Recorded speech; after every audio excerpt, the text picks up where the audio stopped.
nowadays with the upcoming generation, what are they wanting? They want it now. And so in order to get it now, you got to have it be able to be at their fingertips at all times versus 20 years ago when I first got in the industry.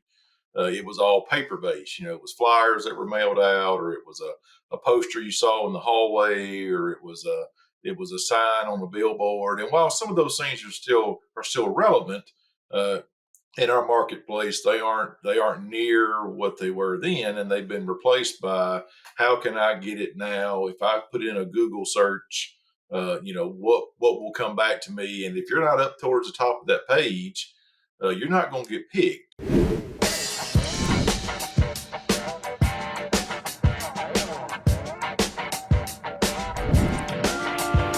Hello, everyone, and welcome to another Wisenetix Podcast episode. I'm really happy to have here with me today Trey Martin. He's our guest speaker for today, and Trey is the Director of Sales for North America at Valco, and he's going to be sharing a little bit about his experience in the industry and what he has learned so far when it comes to sales, marketing, and all the odd things in our industry. Trey, welcome. Thank you, Ricardo. Glad to be here, man. How are you doing today? I'm doing great. Trey, though we like to start our podcast introducing a little bit, about our guests, so our audience can learn more about you. So, if you can share a little bit about your background and who is Trey Martin? I was born and raised in Alabama.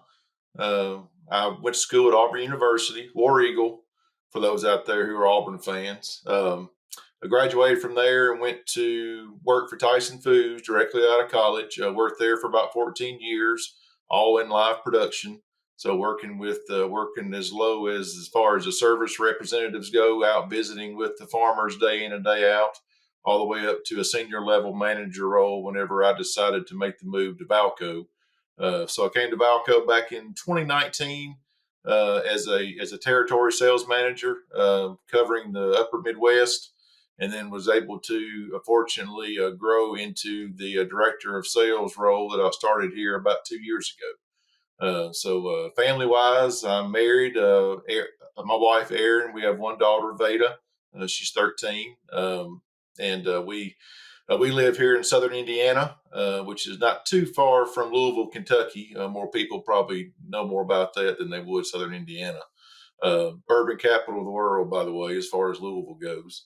And as far as on the weekends, whenever I am not traveling, when I'm home, I like spending time with my family, going to church, just hanging out, doing things outside, outdoors. My daughter Veda, she's into volleyball, so we do a lot of travel volleyball during the weekend. So that's always fun to be a part of that. So just a brief snapshot into my life. It's nice to see like you started in the other side of the industry as working within producers, and now you're on this side within the supply chain. Yes. And thinking about all this journey that you've done so far, not only professional but also personal. What are the top three experiences you would highlight in your life so far, and what did you learn from those? Well, I would say probably in chronological order. I would say, when I graduated from Auburn, that was a huge feat for me. That was something that kind of ran in my family. A long list of folks that graduated from that university. So that was certainly a milestone for me. And I say what that taught me was, being resilient. Being working through adversity. Okay, so, sometimes classes or majors can be tough, and we all deal with that no matter what our major is, but just working through that, and then obviously getting that diploma at the end, that was certainly a big milestone. And I would say, again, chronological order. Second thing was when I was able to become a senior live production manager for Tyson Foods. And what that taught me was, patience. I've been with the company about 10 years when I accepted that role. And, nowadays, you know, as this new up and coming generation gets out into the workforce, a lot of times you want to go straight to the top, and so I would say, waiting and getting that experience, because it's just so huge to be able to go through those different scenarios within your operation or within your organization, within your just whole day to day outlook. And it's a lot nicer when you can when you have that experience under your belt. And then lastly, I would say, whenever I became director of sales here with Valco, what that has taught me is more of a servant leadership. Now versus when I was a senior live production manager at Tyson, I'm a lot older. I'm a lot more wise, or a lot wiser. So I would say that now I can look at things from a leadership standpoint and be more of a servant leader, and serve not only my sales team, but also our end customers, which is farmers. So yes, I would say that's probably what this role has taught me.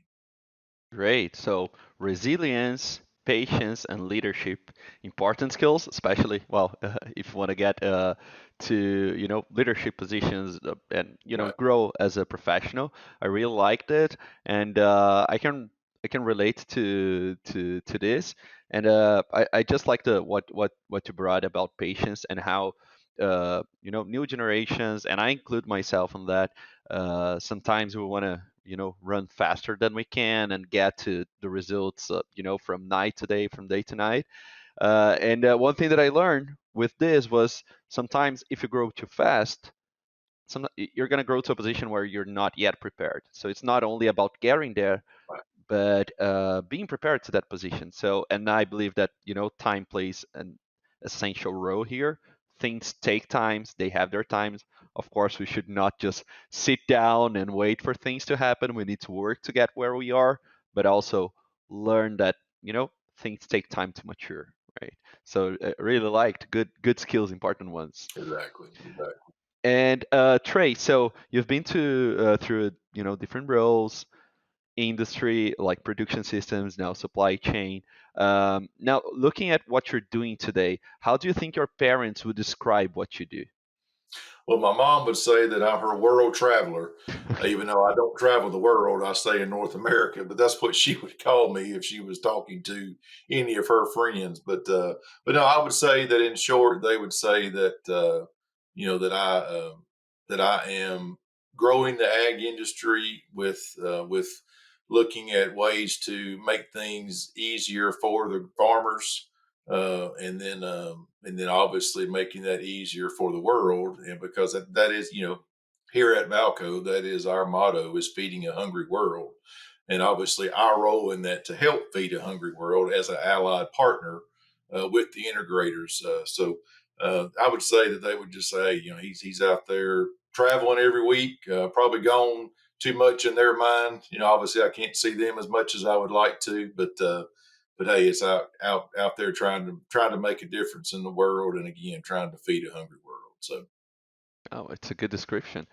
And traveling is not easy, right? no, it's not, but it's fun. I enjoy it. I love it. I love it also, but still, it's like it takes time from your life when you wish you could be closer, maybe to your parents or to your children, to your wife, and everything.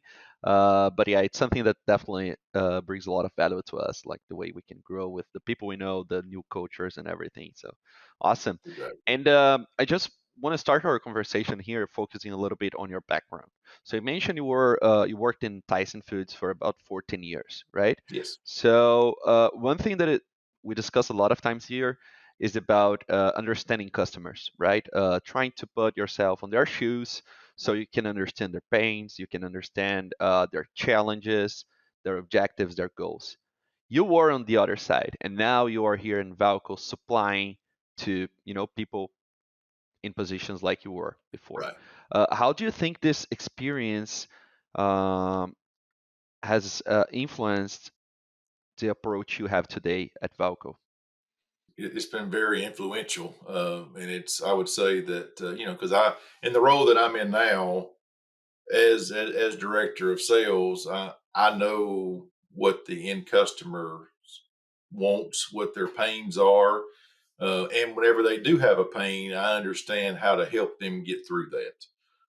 And all of my team has similar experience prior to coming to Valco, as far as being in the industry working on the production side. So, we as a company understand the importance of having those relationships, having that understanding.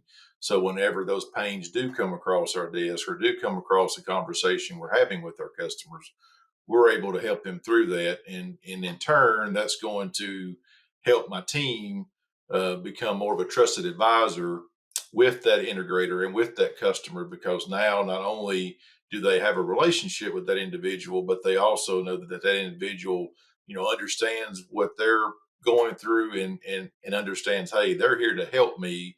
They're not here, here just to make a sale and then basically right off into the sunset. They're here to make a partnership with me in what I'm doing. So yes, it's been very helpful for myself and our whole organization in order to have a team based around that. Nice. You used a few words that I really connected with, related. So you mentioned relationship. You mentioned becoming a trusted advisor. Mhm. This is an industry where relationship is really important. Of course, you don't sell only based in relationship. No. You need to have a solution for pain, for their pains, for their needs. But still, relationship is really important. Mhm. How do you think companies can leverage this and work to build strong relationships within the industry, especially when you don't have a lot of players, right? You have a few players that are responsible for most of the herd and most of the production across this the livestock industry. How do you think companies, especially new companies, I would say, as a like they're new, so they need to establish those relationships from scratch. Mhm. How do you think they can do this? Can you explain how to build strong relationships in this industry? Well, I would say it as a foundation to your question, Ricardo. I would say, based off three words: bonding and rapport. What I mean by that, I'll elaborate a little bit, but what I mean by that is maybe it's, if you're new to an industry, obviously ag is what we're discussing, or poultry or swine. If you're new to those industries, uh, and you're a growing company, maybe look at hiring in someone in the industry who has those relationships, so that way you can start to put them into a maybe a seat within your company to help you grow and help you kind of basically expand your whole contacts within the industry.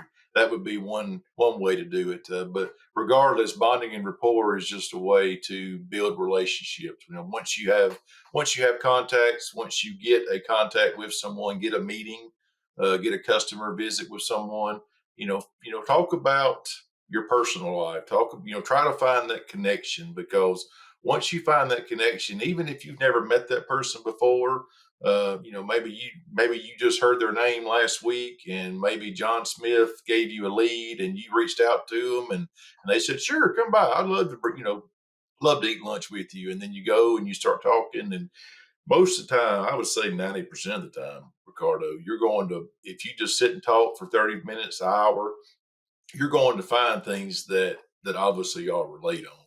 And so, especially if you kind of understand the industry that you're both in.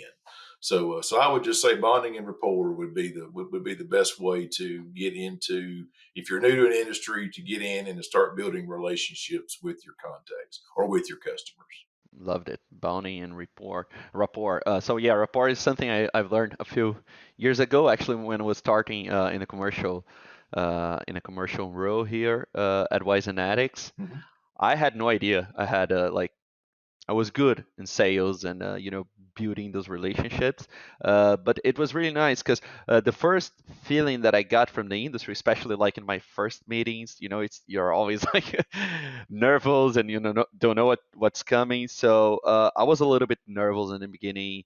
I was like, hey, like, is that for me and everything? But with time, I started learning like how to start those conversations, how to build a rapport with the person on the other side. And at the end, um, what I felt it was quite Mhm. a challenging industry. Uh, I learned it was a very welcoming. step in. People start knowing you better and everything. Everyone is really welcoming, and that's the first step, I believe, to start building those relationships and taking advantage of that on a positive way. Again, another word that you used, starting partnerships. It's not only about selling something to someone. It's about a win-win relationship here that we're talking about. Right. You know, trust advisors and everything. I think that's Yeah. a good point for connection. And I don't know, when you look today at sales, which is your main responsibility. Um, how do you think sales is supported by marketing, right? Right. Marketing exists basically to support sales, to make sales possible, right? Right. How do you see the changes in the industry from when you started within Tyson Foods, or when you were in your, doing your bachelor's, to now? Because we had a great change when it comes to technology. Not only applied technology, where producers have, I don't know, more technology on the field with equipment, software, and everything else, or even, I don't know, traditional new technology. But what I mean here is like social media, digital marketing, the possibility to Right. access qualified audiences at any time, wherever they are, and start measuring things better. So things changed a lot. How do you see the impact of the internet and digital media within the industry, and how do you think these strategies should be incorporated on a company's strategy? How can a company leverage this? Well, you said it just there, and we talked about it a while ago. Whenever I said, as far as for the audience, be patient. Nowadays with the upcoming generation, what are they wanting? They want it now. And so, in order to get it now, you got to have it be able to be at their fingertips at all times. Versus 20 years ago, when I first got in the industry, it was all paper based. It was flyers that were mailed out, or it was a poster you saw in the hallway, or it was a sign on the billboard. And while some of those things are still relevant, uh, in our marketplace, they aren't near what they were then, and they've been replaced by how can I get it now? If I put in a Google search, what will come back to me? And if you're not up towards the top of that page, you're not going to get picked. And so it's just like myself. If I Google something, I don't go to the second page or third page. I look down about five or six places, and that's it.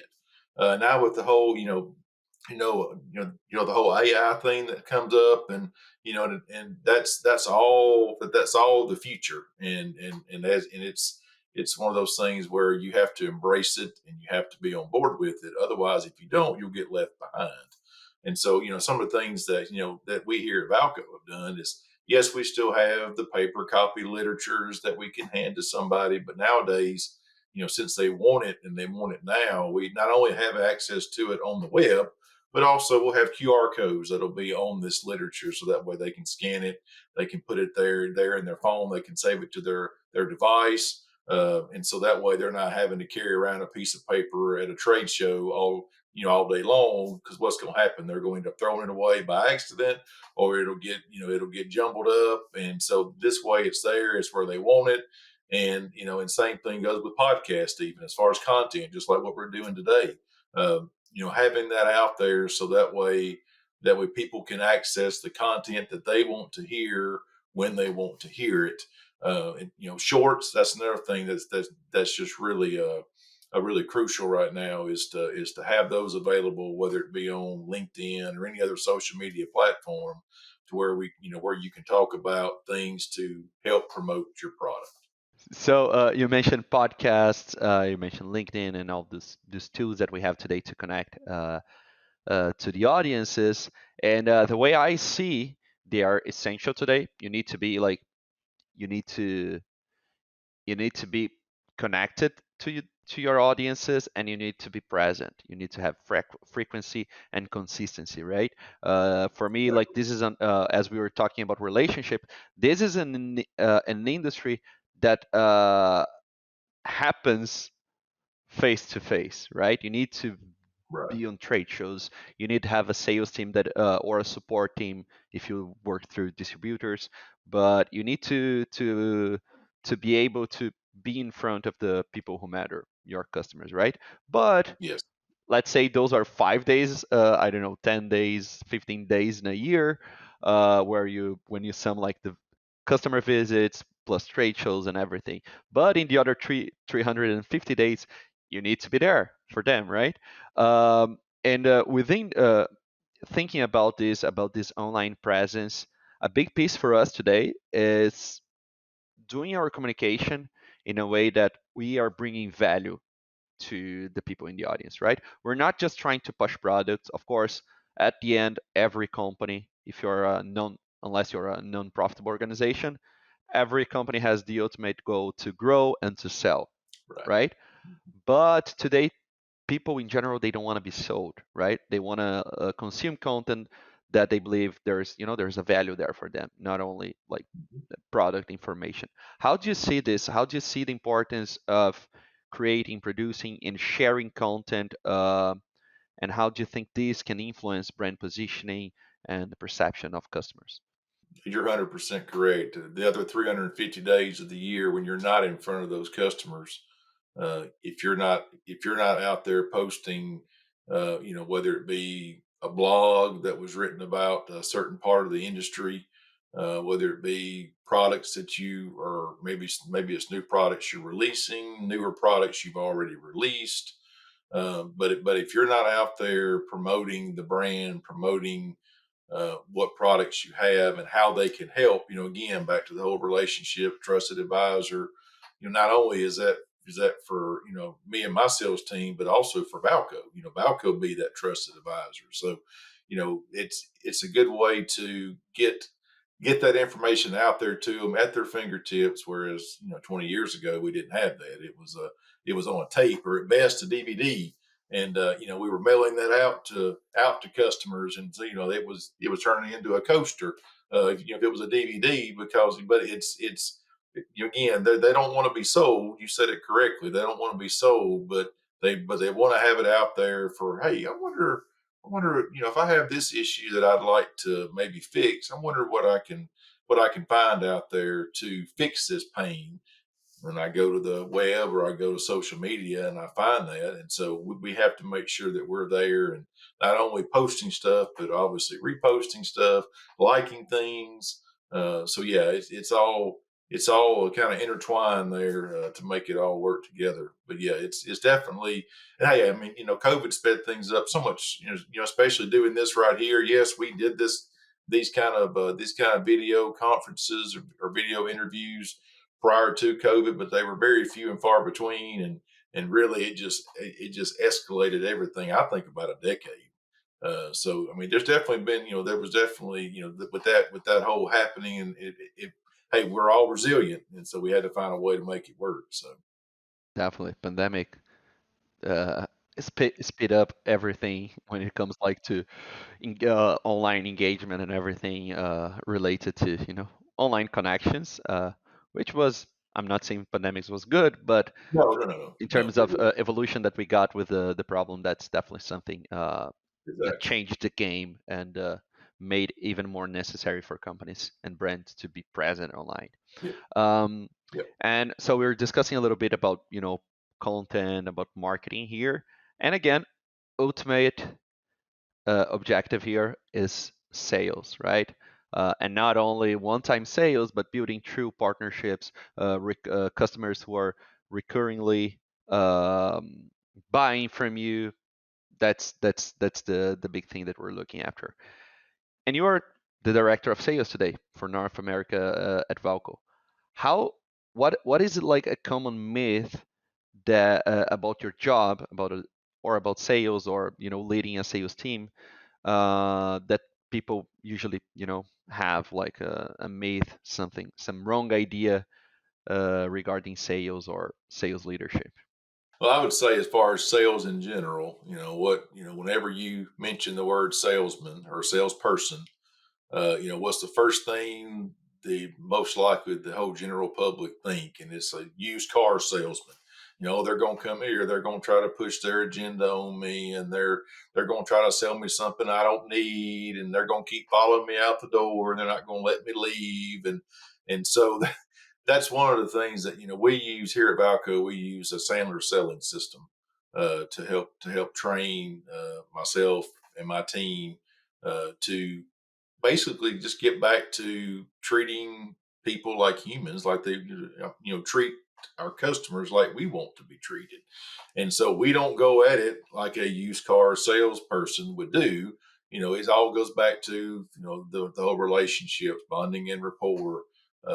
Understanding what their pains are, learning that hey, today it may not be a good fit, but maybe down the road we kind of started that relationship development.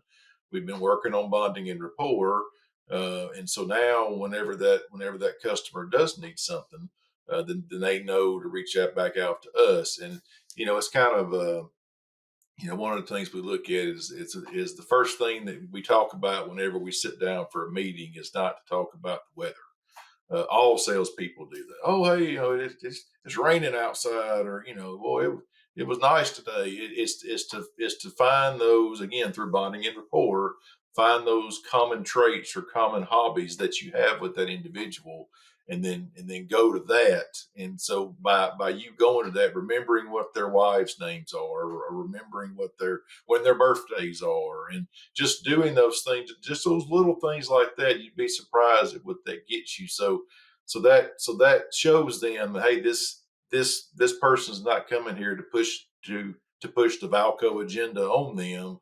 We're here to, again, be a partner with you. I want to move into that whole, a trusted advisor role with you, to partner with you to get you to where you want to be. So I would say that would probably be the biggest myth from a salesperson standpoint.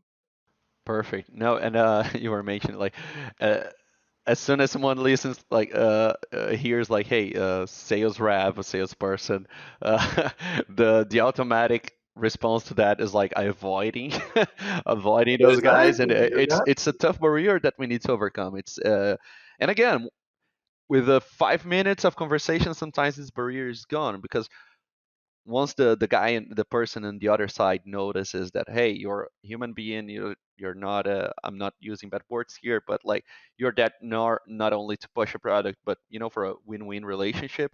uh yeah, those barriers they dissolve, and but Yeah. breaking this first barrier is definitely a challenge. And another thing that you mentioned I really liked, like Mhm. sales cycle in these industries, they are long. Yes. They might take years, right? And sometimes it's about approaching the your target, not to close a deal, but to be on the radar, Hmm. so they know you have a solution. When the right comes, you're going to be there. Exactly. That's something that I do a lot.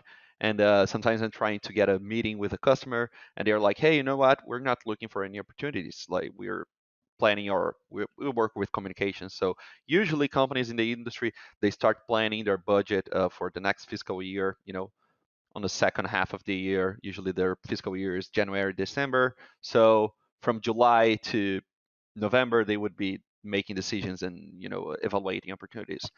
I like to get in advance there. I like, hey, I know you're not buying anything. I just want to meet you, understand what are your objectives. I want to understand what are your challenges, what are your goals, what do you want to accomplish in the next few years. So and of course, talk a little bit about the work that we do. So when the right time comes, I'm not like a stranger or someone doing a cold call or anything like that. They know me. They Yeah. they they know there's an opportunity on the table, and something a platform they could take advantage of. And don't be afraid of the no. That's something else that we also preach. And that, coming from the production side, you kind of have the mindset of don't take no for an answer. And so that was a transition for me when I came over to the sales side. Was that, hey, it's okay to take a no, because hey, you're gonna get in sales, you're gonna get a lot more no's than you will yeses.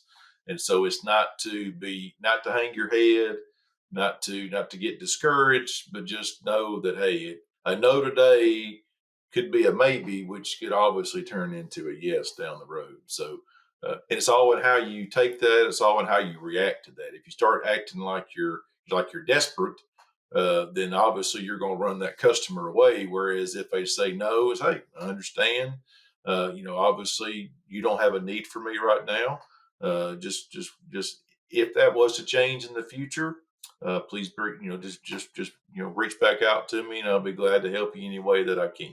But just know that I'm not just going to sit here. We also call that closing the file. If that does happen, I'm not going to keep bothering you week in, week out, month in, month out. If it's not a fit and you aren't just to use our internal term, you aren't a valid prospect, then that hey, I'm not going to keep bothering Hmm. you. But if you need something, here's my card. I'll be glad to talk with you. So, and that right there, in and of itself, is something that most customers are not usually used to salespeople responding in that way. They're like, trying to, again, follow them out the door as they're leaving the meeting, kind of thing. But so it just knowing that that a no is okay. It's not a bad thing. Absolutely. Like learning how to deal with no's, that's essential. And also what you mentioned, like, hey, you need to find a balance so you're not pressuring your prospect, right? Like Yep. bothering them all the time. Follow, of course, you need to follow up to make sure you're not losing Right. the grip, but you cannot Yeah. make it in a way that they're going to be bothered and they're going to be stressed because you won't stop reaching out, right? So there's four things that we try to identify when we're doing sales here, which we call bent. Budget, like do they have a budget allocated for this? Yes or no? Authority, so who's the decision maker within the structure that will say the yes or no? And of course, you don't need to learn everything in the first 5 minutes of conversation. Sometimes that will take some time to learn. Exactly. And what are their needs? So BAN, so N for needs, and T for time frame, Hmm. which is exactly what you were saying. Like, hey, may it's a no today, it's a maybe tomorrow, it might be a yes down the road. So when you can understand when it makes sense to talk about this, you can organize your prospecting, your follow up, in a way that you're not going to be bothering, but at the same time, um, you're going to still have a grip of where you are when you need to connect with the customer and make it in a way that there's not a lot of pressure on their side. So Exactly. Exactly. and so today, not only working with sales but leading a whole department of sales. That's where you are. What would you say is the biggest challenge you're facing right now in your department, and how are you tackling it? So I would say that I've got about half of my team is within a year or younger, as far as their experience goes. So my biggest challenge now is helping them understand basically the ins and outs of Valco, our product lines, because we have a huge offering of products. We have a catalog. If you were to print it out, it would be about this thick. But so it's just is, and that's and even with my team having the experience in the industry, like I mentioned earlier.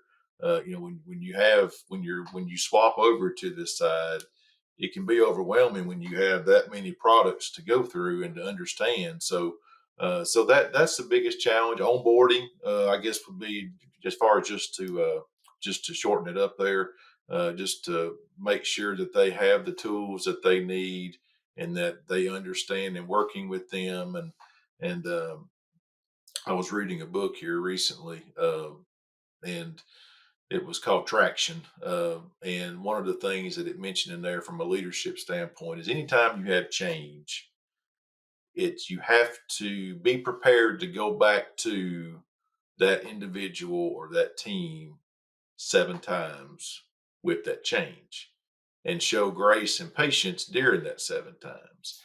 And coming from the production side, I was like, wow, that is really eye opening to me because over there it's go go go go go all the time, and so but reading that and putting that into perspective with my team and I mean really with life, but I mean just anytime you have a change like that, knowing that it may take 7 times for that individual to understand how that change affects them day in and day out. And so the same thing with a new team member or with a new salesperson. When they come on board, that's a change for them. And so a lot of times you have to go back to and just have the patience with them and never let them, back to the whole, servant leadership, never make them feel like that they're bothering you, or that they're a nuisance, or that they're because that's just part of it. It's part of growth. And so, and with that, you can improve your retention rate, obviously. So, and you'll reduce your turnover because you are helping them along and growing them along. And so anyway, so I would say that just onboarding and retention would be the biggest challenges, just simply because my team is so young from a Valco experience standpoint. Absolutely. Yeah, learning a portfolio. First, you can, in my opinion, one of the things that makes sales easier is really knowing from start to end, back to back, what you're selling, understand the values, the key features of of your offering. Once you're comfortable with it, which is not something fast to happen, then you can see, like, in my opinion, you can see the progression that you're gonna have. Like, you're gonna have a great progression, but it takes time to learn. And this is another thing that you mentioned, like retaining those people that come is not an easy task, because if you're not there to support them, they can even get the opposite of motivated. But when you feel you don't have a strong leadership, someone that is there to support you, especially nowadays where people are changing differently from, I don't know, decades ago, where someone would start in a company and look to spend their whole life in the same company. Right. People are changing, they're seeing other opportunities, and they are following them. So if you don't have a good environment to receive those new reps and make them feel comfortable so they can really grow, learn, and do their best, you'll have a you'll have a hard time. It's Yes. essential for the retention of those reps. And Trey, my last business related question here, one of the last actually, is looking back to all your journey this decades in the industry, what would you say is like one lesson that you've learned that you think that everyone, especially in our industry, should learn at some point in their lives? I would say be patient. But I mentioned it earlier, and we talked about it earlier. But just be patient. Take whatever role you're in, if it's an entry level role or if it's a mid level role, whatever role it is, just be patient, learn the role, learn the business, learn the industry, and just work, get the experience, go through all the scenarios before you try to move to the next level, because moving to the next level too quick is, like you said earlier, Ricardo, it can be a career ending decision. So just make sure that you just be patient, and hey, those things, whenever time is right, those things will come available. I promise. They did in my life, as far as my career goes. So I can assure you that they will come across your desk. Just be patient. Perfect. And what's one piece of advice you would give to someone that is starting their careers in our industry today? As far as in sales go, again, don't be afraid of the no. I would say that would be the one piece of advice I would give you, or I would give somebody who was looking to get in sales. As far as in agriculture, again, be patient. That and always, as big as agriculture is, it's a very tight knit industry, and so always know, don't make enemies. Just always be respectful to everyone. And if you do, hey, we all make mistakes. If you do have someone that you may have made an enemy in the past, don't forget to fall on the sword. Just be humble and just say, look, hey, I messed up, and I apologize, and that'll get you a long way. whenever you do make a mistake. 'Cause like I said, nobody's perfect, so we're all gonna make mistakes. But yeah, I don't make enemies for sure. That's important. Relationship. Those are good pieces of advice. And then last question here: if you had to write a book tomorrow, what would you write about? Well, I've actually already done this, Ricardo. When I was in sixth grade, Okay. I wrote a book for one of my classes, and it was I can't remember now what the title of it was, but basically, and it's if I was to write a book again today, it would be on the same type of topic. It's but just overcoming adversity. What the book was about was it was about a second string quarterback that never got a look to play. He always rode the bench until the starter got hurt, and then he came in and ended up taking the team to become a national champion or to win the title or whatever. But yeah, just overcome adversity. And that can be whether it be in sports, whether it be in sales, whether it be in agriculture, whether it be in farming. That would be what I would write on. Would just be something about overcoming adversity because it seems like that's always a good easy for me to write about and also a good selling point too. So everybody likes a good ending or happy ending, Essential to anyone that wants to grow. To wrap up here, Trey, last thing that I want to ask you is where can listeners find you online? So you can, as far as Valco goes, www.val-co.com. That would be our website. And then we are also in the Valco Industries Incorporated is on LinkedIn, uh, Facebook, X. It's all the different social media platforms. I believe we're on Instagram too, maybe. Then myself, if you want to look me up, I'm on LinkedIn. Not on Facebook, but I am on LinkedIn. So Awesome. yeah, that would be the best places to find us. You're doing the homework. You guys are present in all all the main platforms. So All the main ones, yes. awesome. Trey, thanks a lot for taking the time for our conversations here today. I'm sure that our audience took some good pieces of advice, and for everyone that is listening and you know making being part of this until now with us in our audience, thank you for your company, and I hope to see you on our next episode. Thanks, everyone. Bye bye. Take care, everyone.